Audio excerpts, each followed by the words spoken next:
Ikaw ba ay 30 years old na? Aba, not too young and not too old to start investing.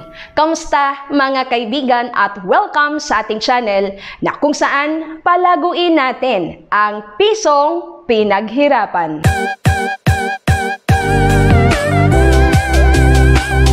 Kaya naman, dapat magsimula ka ng mag-invest talaga sa apat na bagay na ito. Ano-ano ang mga ito at paano? Yan ang pag-uusapan natin sa video na ito.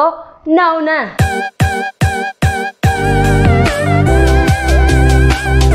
Una, edukasyon. Yes, alam nyo, hindi nagtatapos sa eskwelahan ang pag-aaral ng isang tao. Lalo na kapag ito ay nagtatrabaho na, wag mong kalimutan na maglaan ng panahon para matuto pa ng mga bagay na maaring makatulong lang din naman sa'yo.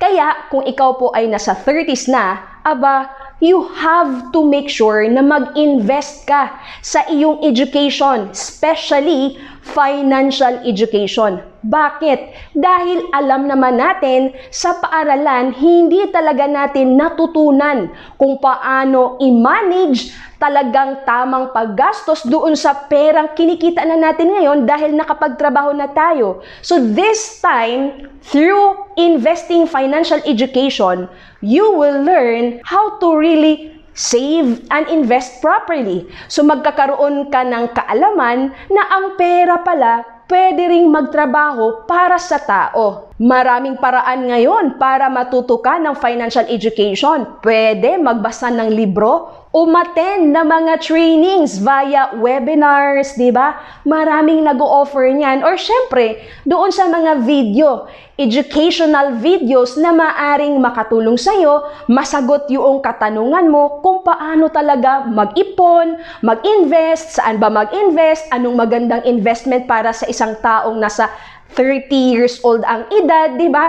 Para hindi ka habang buhay magtatrabaho not knowing na pwede palang mag-retire ng maaga ang isang tao basta meron siyang tamang kaalaman. At mahalaga kapag ikaw ay natuto dahil nag-invest ka sa financial education, you have to make sure na ito ay ginagawa mo. Sayang naman ang edukasyon kung walang execution. Yan po ang kailangan mong tandaan palagi. Pangalawa, healthcare. Yes, sinasabi palagi, health is wealth. That's why you have to make sure na nakapag-secure ka ng iyong healthcare account.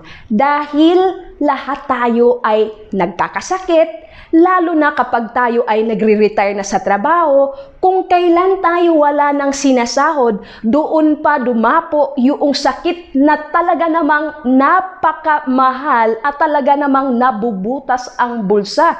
That's why, ngayon pa lang na you are healthy, you are capable, meron ka pang privilege to secure yourself a proper healthcare account, then you have to get one. Maari mong i-consider ang Kaiser Ultimate Health Builder. This is just a 7-year term, meaning 7-year mo lang siya pag-iipunan, pero maaari mo yang mapakinabangan pagdating mo ng iyong katandaan. Isa pang dahilan kung bakit ngayon na mag-invest ka sa iyong healthcare ay dahil marami na po akong naririnig na mga taong nakapagpundar na, di ba?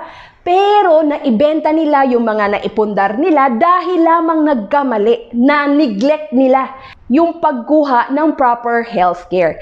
Ang pagkuha kasi ng healthcare account, ito ay maaaring makasalba sa'yo para yung ipon mo hindi mo magagalaw or hindi ka magbaback to zero. Pangatlo, mag-invest ka sa mutual funds. Yes, napaka-affordable ang investment na ito na kahit medyo kapos ka sa iyong budget, maaari kang makapag-umpisa dito dahil alam mo ba, pwede kang makapag-invest sa mutual fund sa halagang 1,000 pesos lamang. At kapag sinasabing mutual fund investment, hindi mo kailangang magiging expert para ikaw ay makapag-umpisa dito. At ito po ang kagandahan sa isang mutual fund investment, especially yung tinatawag na equity type of mutual fund.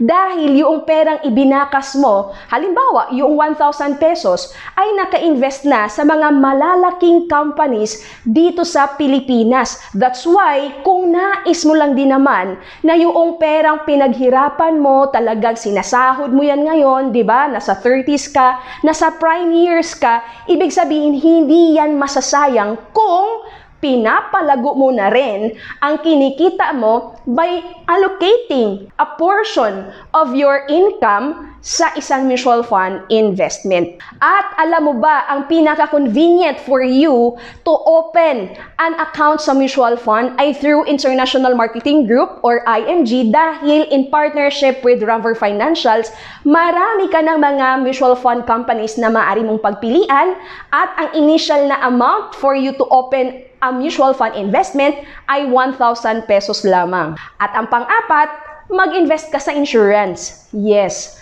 napakahalaga na bawat tao, lalo na kung ikaw yung padre di pamilya, madre di pamilya, ibig sabihin ikaw yung nagbibigay ng sustento sa mahal mo sa buhay, sa pamilya mo, you have to make sure properly protected ka dahil hindi natin alam ang takbo ng panahon. Walang nakakaalam na kahit bata pa, syempre 30s, di ba?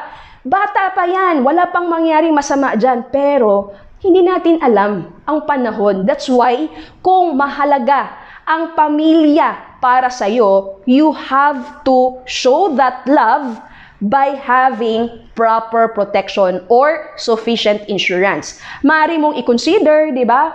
Kapag OFW ka, most GRP dahil napakamura ng premium ng most GRP or pwede rin most 18 kung nandito ka sa Pilipinas. So talaga naman kapag kukuha ka ng insurance, dapat alam mo kung magkano ang insurance coverage na bagay sa'yo. You have to know kung ano ba yung mga responsibilities mo, magkano yung sa bahay na hiluhulugan mo, kung meron kang utang, ilista mo, di ba? Kung meron ka ng anak, ilan na yung anak mo, kailangan maglaan ka ng budget kasi ang purpose ng insurance, ito yung magiging instant money ng family mo kung halimbawa man, ikaw ay maagang kinuha sa mundong ito. Hindi magsasuffer financially ang family mo dahil meron naman silang pera na nakuha, natanggap from the insurance policy na iyong kinuha to protect your family. So, tuloy pa rin sila sa kanilang pamumuhay even if wala ka na sa mundong ito.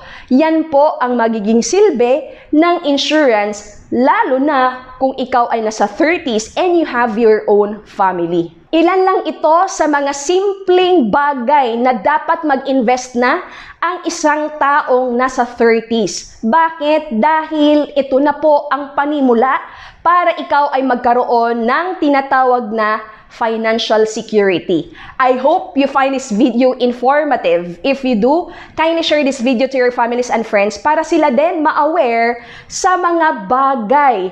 Lalo na kapag sila ay 30s, ito ay maaari nilang gawin para sila din naman ay makapag-build up ng kanilang financial future. At kung nais mo pang matuto ng proper way of investing or ng financial education, maaari kitang turuan o maten ka lang sa ating free live webinar every day, 8:30 PM, Philippine time po yan. Mag-message ka lang sa ating Facebook Messenger para mabigyan kita ng detalye. Or maaari mo kaagad na mapanood, mapag-aralan at maintindihan ang buong recorded webinar na ang link ay nasa description box below. And of course, don't forget to grab a free copy of this book at my website at www.gesaal.net.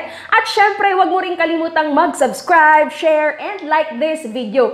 Patunugin mo na rin ang bell para ma-notify ka sa mga bagong video lessons na ina-upload natin dito sa ating channel. And oh, by the way guys, marami na tayong mga video lessons na in-upload dito sa ating channel na maaari mong balikan, mapag-aralan, maintindihan para madagdagan pa ang inyong kaalaman. 30 is just a number.